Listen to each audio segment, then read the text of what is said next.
Begini Pak, ada buaya yang pertama kami bedah. Disitulah apa namanya bersama Pak Doso nggak kebingungan karena sesuai data-data korban ini yang artinya betul-betul menyaksikan di saat dimandikan di rumah keluarga itu yang korban toh itu ndak sempurna keterangannya. Hanya bukti yang kuat itu ada karet dua. Dia kan kalau dia beraktivitas cari tuna di daerah-daerah sungai ini, dia pasti pakai gelang karet itu. Dan hari itu ada di perut buaya itu bersama tulang itu. Dan saya amati selama ini hanya yang mengembala buaya ini adalah ada dua jenis. Iya, makhluk gaib yang mengembala. Ada jin Islam dan jin kafir.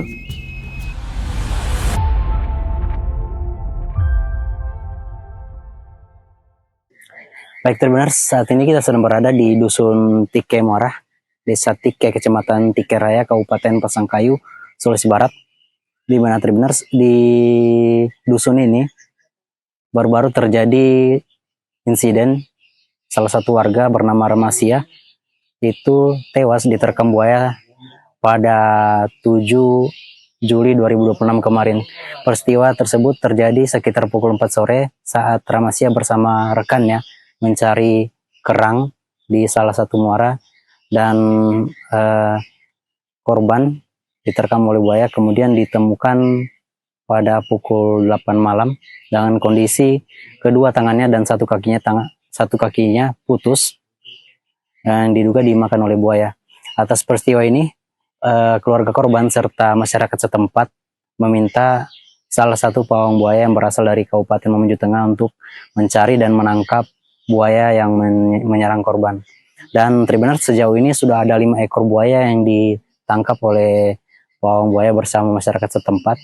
Dari ke 5 ekor buaya itu, salah satu buaya berukuran 4,5 meter ditangkap dan kemudian dibedah. Setelah itu ditemukan tulang belulang yang diduga merupakan tangan dan kaki korban yang kemarin putus. Saat ini kita akan wawancara dengan pawang buaya bernama Pak Rusli. Baik, terbenar saat ini kita sedang berada di Dusun Tike Muara, Desa Tike, Kecamatan Tike Raya, Kabupaten Pasangkayu. Baru-baru ini di Dusun Tike Muara terjadi salah satu insiden di mana salah satu warga di Dusun Tike Muara ini diterkam oleh buaya hingga tewas.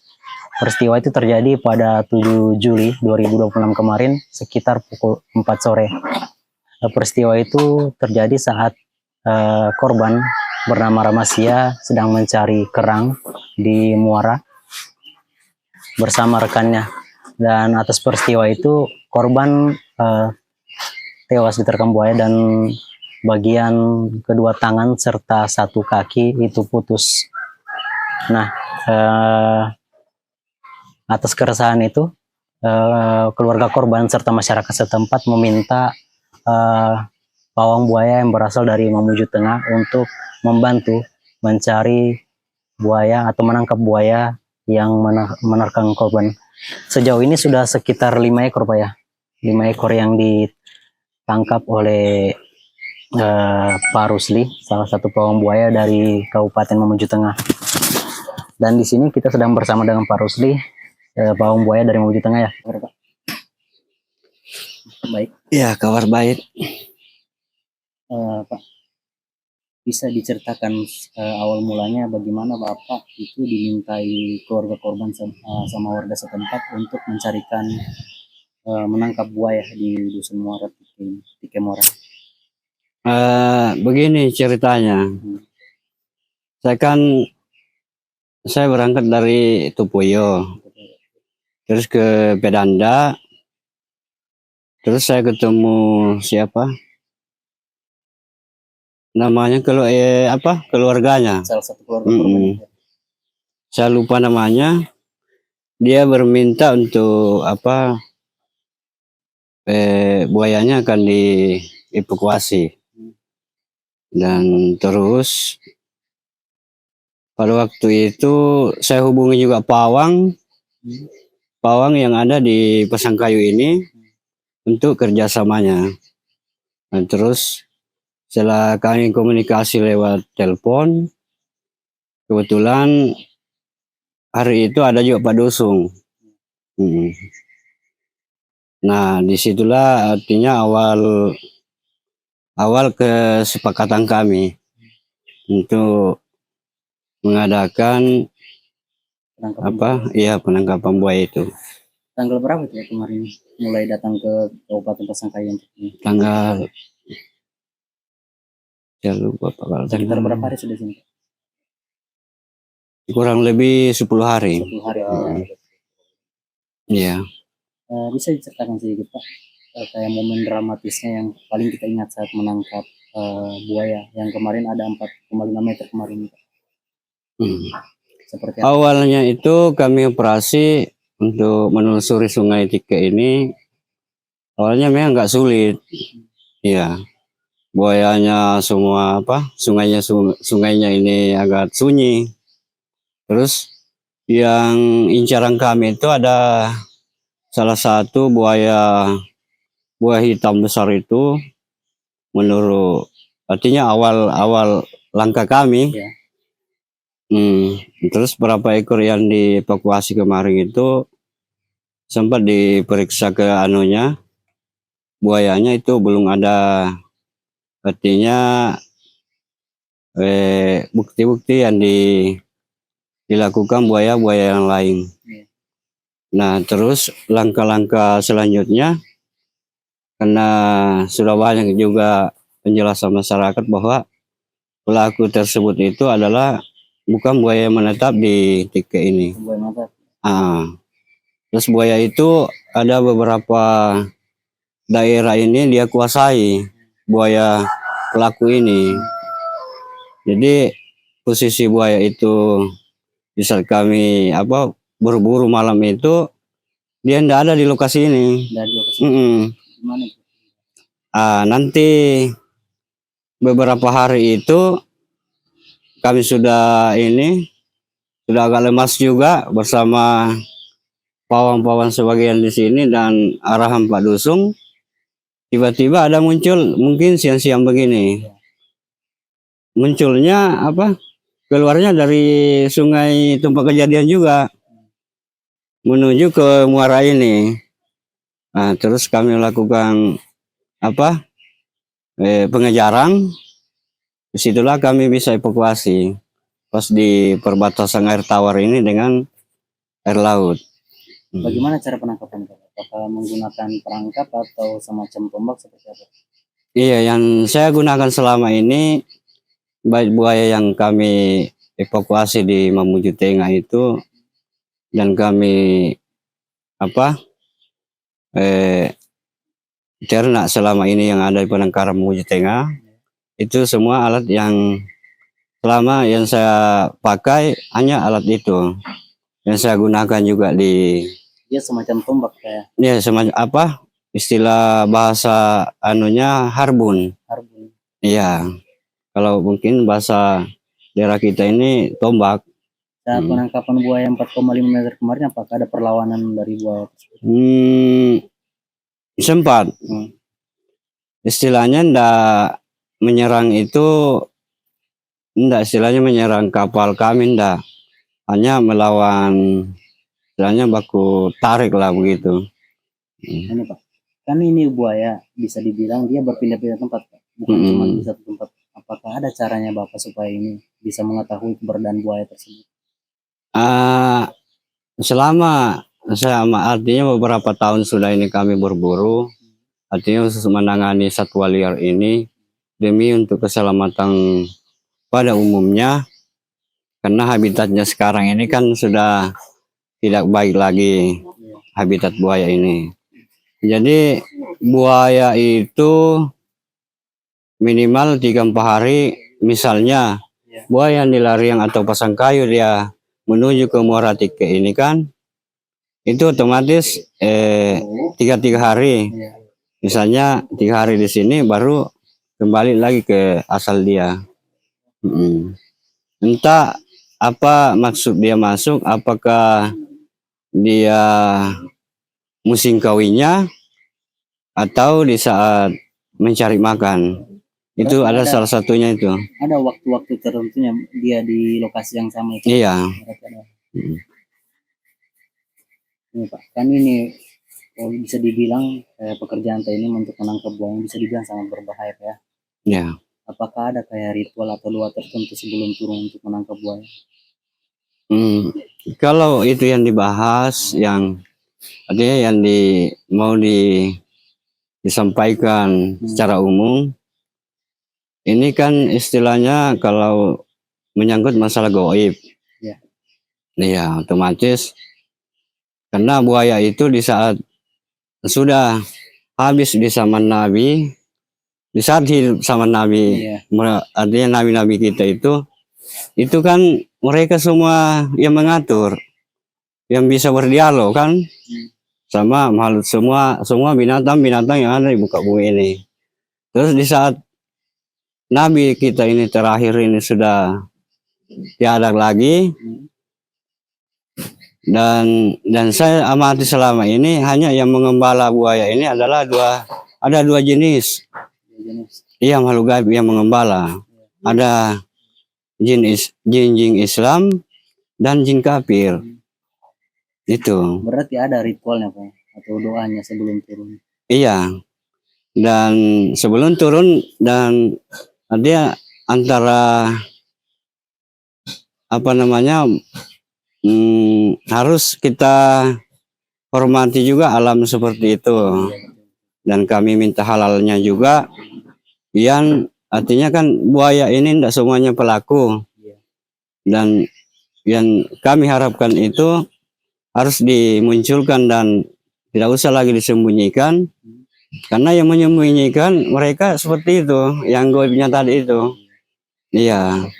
Walaupun ibaratnya buaya di depan mata itu, kalau masih ditutupi goib, itu tidak bisa menjangkau mata kasar kita ini, tidak bisa. Walaupun ada buaya di lokasi itu. Apakah ada kesulitan di Muara atau di Medan saat penangkapan buaya tersebut? Ada kesulitan khususnya kayak airnya dalam atau seperti apa Pak? Iya, kalau di sungai ini Pak kan rata-rata ukuran kedalamannya mungkin ya rata lah dikatakan kedalamannya sungai ini. Terus kesulitannya itu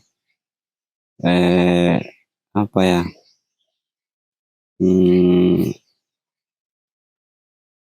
Semacam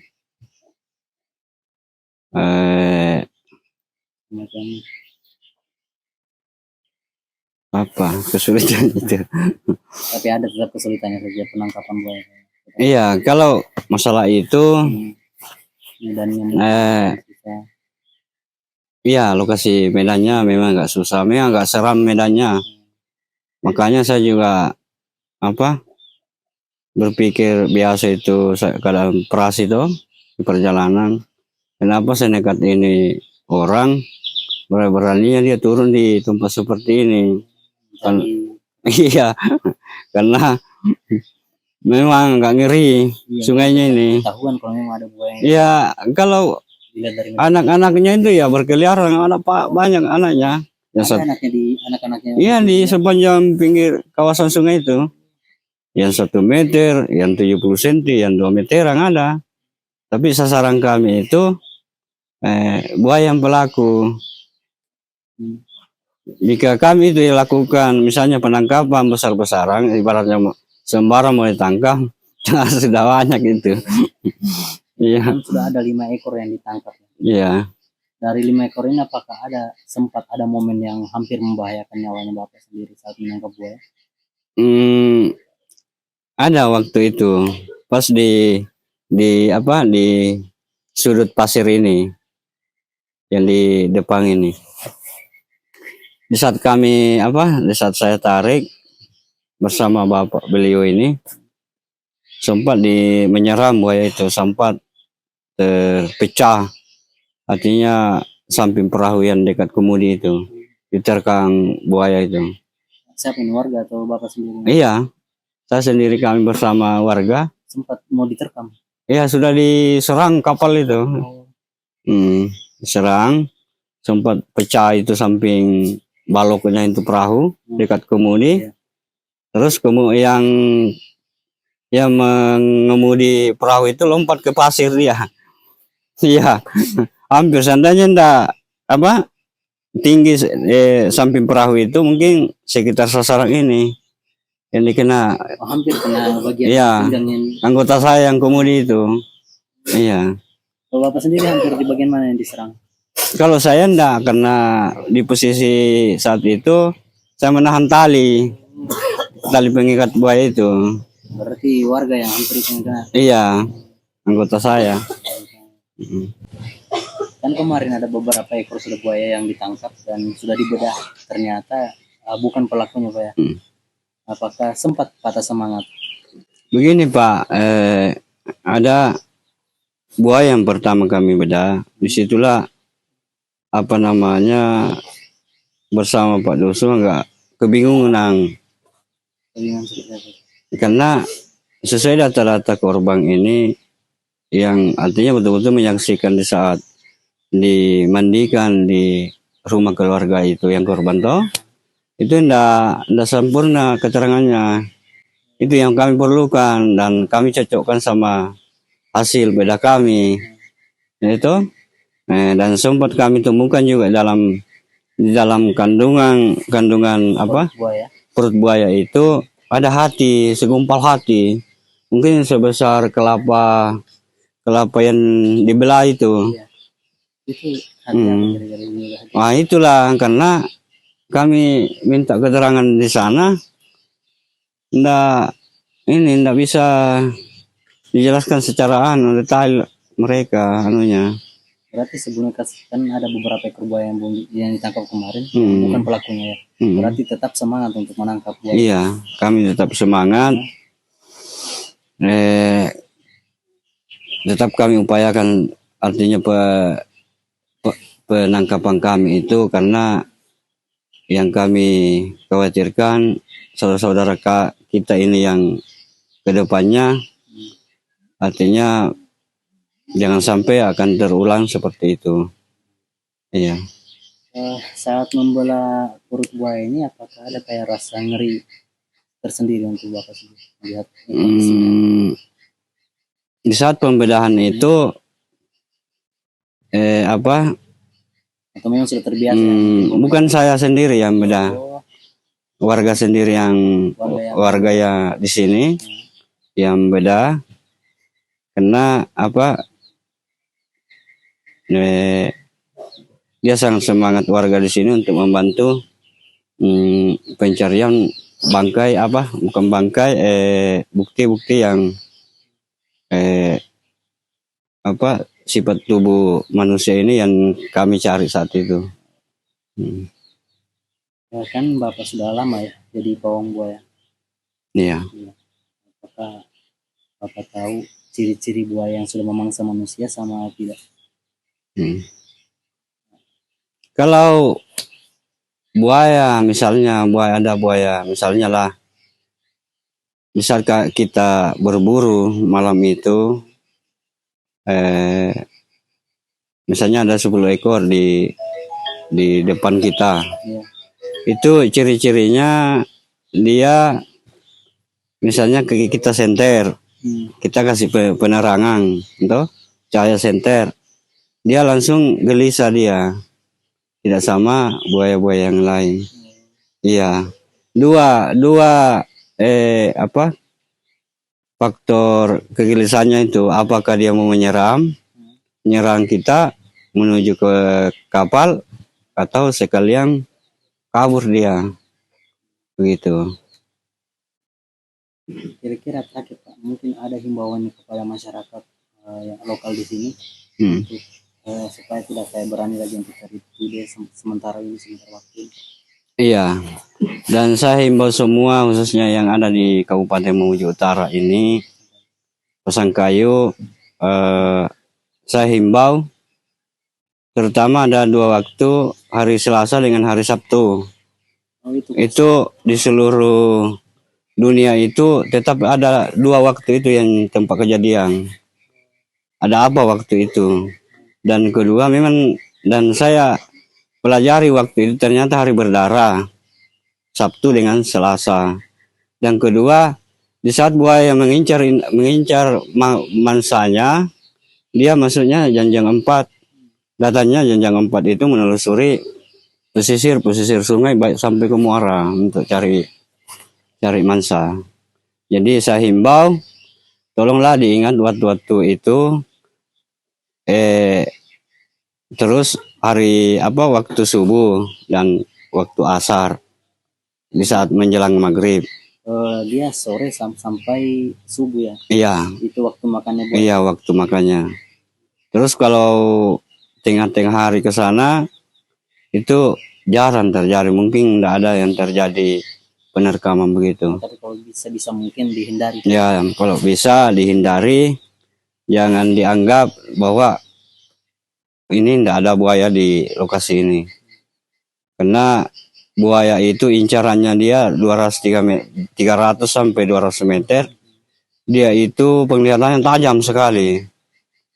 Dia seperti ini lokasi di seberang, kita di sini di bibir sungai. Dia posisinya dia tidak terapung kalau dia menerkam. Seandainya dia terapung mungkin tidak ada yang korban selama ini. Dia langsung menyelam dia ke dasar, dan sekaligus nanti mau menangkap begitu, menerkam manusia baru muncul di permukaan. Iya. Ini kan kemarin ada dapat tulang belulang korban di dalam perut buaya. Katanya itu masih belum utuh ya, masih ada beberapa yang tidak ditemukan. Hanya bukti yang kuat itu ada karet 2, karet apa namanya, saya tidak tahu karet apa namanya itu. Ya, karet gelang lah. Itu menurut